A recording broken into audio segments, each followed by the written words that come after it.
And welcome to the Monday night episode of Beerfield Fantasy Football Shots. I am your host on Mondays at HotBFF with two P's. It is Monday, September 18th, 2017, and we're here with your daily dose of the news. Before we get started, as always, shameless self-promotion, please check out the podcast on iTunes, Google Play, Stitcher. It's Beerfield Fantasy Football. You can catch the show on Twitter at BeerfieldFF. And please like, subscribe, leave a comment on both iTunes and Google Play and or the YouTube channel.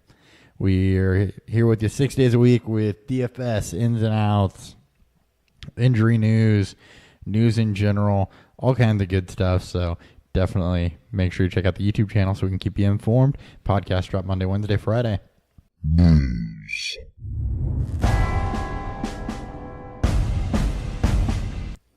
And let's go ahead and get started here with the news. So, fresh off the Monday night game, Odell Beckham Jr. is back. He did play. It was in a limited fashion. He did catch 4 balls for 37 yards. He wasn't on the field for every snap. He was when it mattered.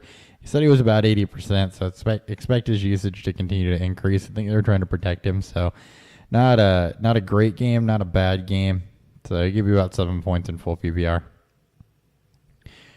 For Houston, Will Fuller has returned to practice following a broken collarbone, so they've struggled a lot on offense in general. So it'll be interesting to see what Will Fuller does. I don't know that Deshaun Watson has the arm to get him deep balls, so temper your expectations on him in fantasy, but he is practicing. Randall Cobb is day-to-day with a shoulder injury. He did leave yesterday night's game with that shoulder injury. Not expected to be major, though. He should be good to go this weekend. Colts have come out and said already that Andrew Luck is going to miss week 3. So if you're a Luck owner, still looking at streamers, Carson Palmer kind of saved his day last week. A little bit ugly, though. If you're looking at another route, Jared Goff, Trevor Siemian, Sam Bradford, if he's healthy, and Jay Cutler, as well as the ever-safe Alex Smith would be your streaming options there.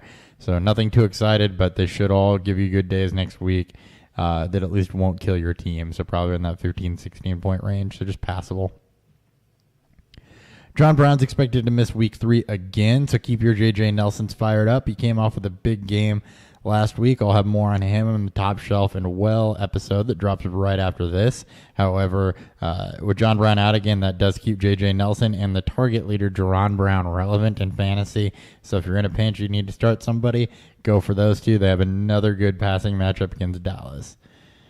Bruce Arians has stated that Chris Johnson could move up the depth chart for week 3. This is good news. He was the most effective running back, so hopefully he didn't run out and blow your fab on Kerwin Williams, because Chris Johnson looks like he's going to probably take the majority of that workload.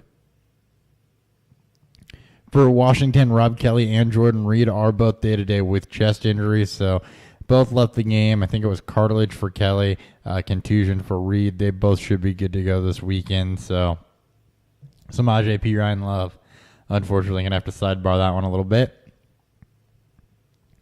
Terrence West is day-to-day with soft tissue issues, so you did see a lot of Buck Allen. Buck Allen did outsnap Terrence West when Terrence West was healthy.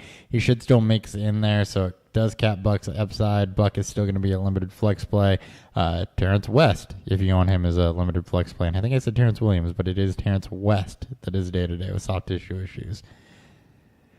It's been revealed that Sam Bradford's knee injury is a bone bruise. He's day-to-day. I think they're expecting him to go this week, but we'll monitor that situation. We'll have more news for that as it comes available, so stay tuned here for the latest on Sam Bradford. Vikings offense did suffer pretty sorely without him, so Thielen, Diggs, Rudolph, they definitely need Sam Bradford back. Over in Atlanta, Vic Beasley is expected to miss a month with a hamstring injury, so this does hurt that pass rush and that defense a little bit. Not a great defense. They're definitely matchup dependent, streamable, but that does hurt the pass rush there. The NFL's emergency stay was denied in the Zeke Elliott case, so Zeke's going to continue playing. They were trying to get that temporary restraining order kicked out. That's not going to happen, so Ezekiel Elliott should be good to go for the season until at least the Fifth Circuit hears the next appeal so that they can deny that too. Tom Brady all over again, pretty much. Tight end news, Tyler Eifert is battling knee and back injuries and his status is uncertain. Greg Olsen will undergo surgery on his broken right foot and could miss 6 to 8 weeks. So, what do you do? Eifert and Olsen missing. Jimmy Graham being ineffective. This week, Julius Thomas, the Road Dog, Jesse James, Jack Doyle, Jason Witten, all should be streamable if they're not owned. So if you need to fill in until they get healthy or somebody gets it right, look there. Evan Ingram also flashed a little bit tonight, but you're going to be playing matchups if you are missing Greg Olsen especially, and Tyler Eifert. A tight end that's not expected to miss time, Rob Gronkowski's groin injury is considered to be minor, and he should be okay to play Sunday. So not going to be stuck on 69 touchdowns for too long, unfortunately, but Gronk will be good to go. In Cleveland, Corey Coleman is to miss 6 to 8 weeks with a broken hand, IR possible. Rashard Higgins is viable. He had the most targets in his absence. Kenny Britt's a veteran who's produced on bad teams before, but Corey Coleman is going to miss 6 to 8 weeks. At this point, if you don't have an IR slot, he is droppable.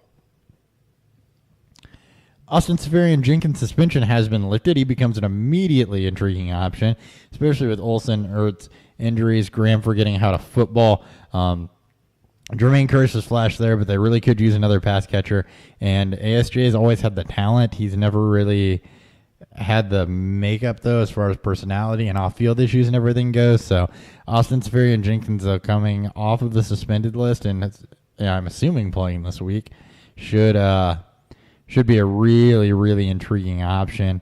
Not that the matchup is necessarily great, but you could see something there.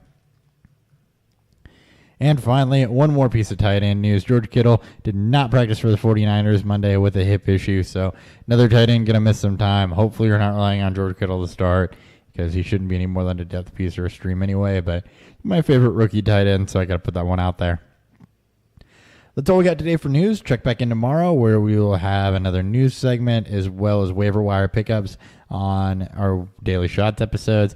I have been your host at HOPPBFF. Be sure, if you're watching this, to jump on over, check out the Top Shelf and Well, where we'll talk about some guys that perform, some guys that maybe left a dud, what the outlooks are on them going forward, and please check out the Beerfield Fantasy Football Podcast on iTunes, Google Play, Stitcher. Subscribe. Let us know what you think. And other than that, we will catch you next time.